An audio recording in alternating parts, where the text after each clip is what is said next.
একটি normal compact disc যাকে আমরা সিডি নামে চিনে থাকি তার স্টোরেজ ক্যাপাসিটি কত হতে পারে?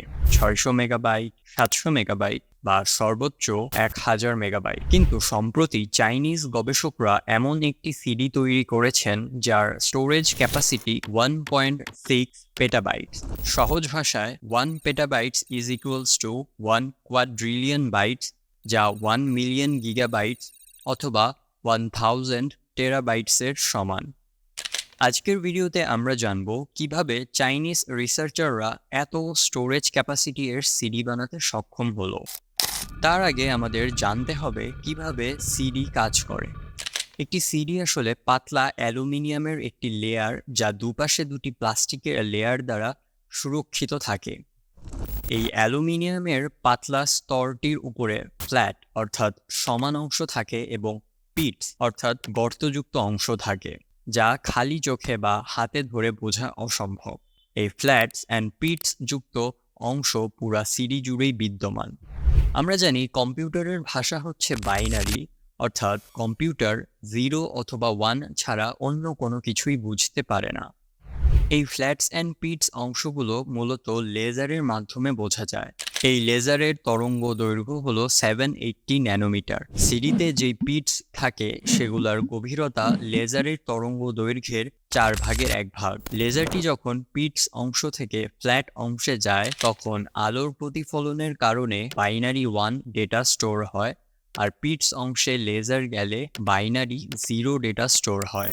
এভাবেই সম্পূর্ণ সিডিতে লেজারের সাহায্যে ডেটা স্টোর করা হয়। সহজ ভাষায় একটি সিডিতে যত বেশি ফ্ল্যাটস এবং পিটস থাকবে তত বেশি ডেটা স্টোর করা সম্ভব হবে, কেননা তত বেশি 0 এবং 1 স্টোর করা সম্ভব হবে।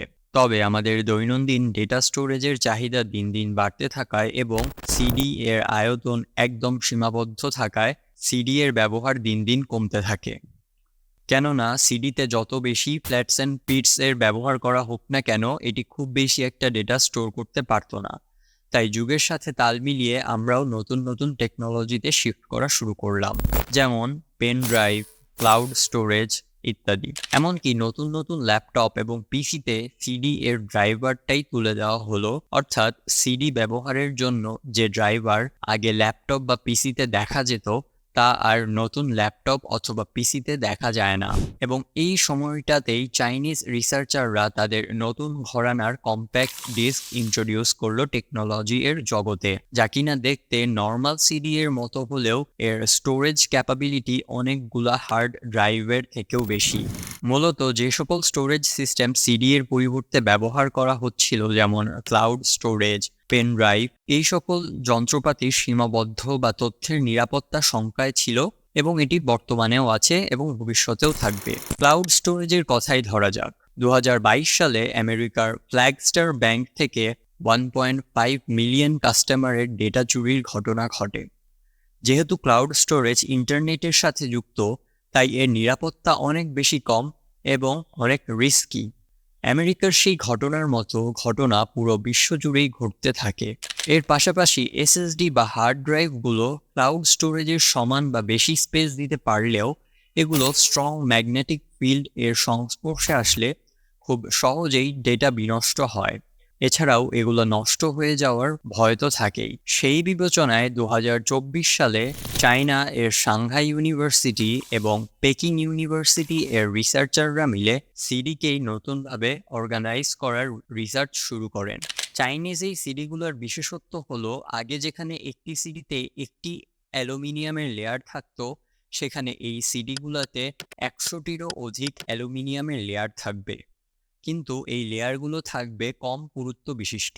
পাশাপাশি একটি লেজারের পরিবর্তে 3টি লেজার ব্যবহার করা হবে ডেটা স্টোর করার জন্য। 2টি লেজার ব্যবহার করা হয় সিডি এর লেয়ারগুলোর মলিকিউলার চেঞ্জের জন্য, আর অপরটি দ্বারা ডেটা স্টোর করা হয়। ফলে 1 আর 0 মলিকিউলার লেভেলে ছোট হয়ে যাবে এবং অনেক বেশি ডেটা স্টোর করতে পারবে। যদিও এটি মাত্র পরীক্ষাধীন অবস্থাতে আছে, কিন্তু এই সিডি এর রিসার্চটি বাস্তবায়ন হলে স্টোরেজ টেকনোলজিতে একটি ম্যাসিভ পরিবর্তন আসতে যাচ্ছে। এই কম্প্যাক্ট ডিস্ক বা সিডি টেকনোলজি নিয়ে আপনাদের মতামত জানতে আমাদের ভুলবেন না কমেন্ট সেকশনে। যদি ভিডিওর শেষ পর্যন্ত এসেই পড়েন তাহলে আশা করি আমাদের কন্টেন্ট আপনাদের ভালো লাগে। আপনারা যদি আর্জেন্টিনার কালো মানুষদের ইতিহাস সম্বন্ধে জানতে চান আমাদের মাধ্যমে, তাহলে বাম পাশের ভিডিওটা দেখতে পারেন।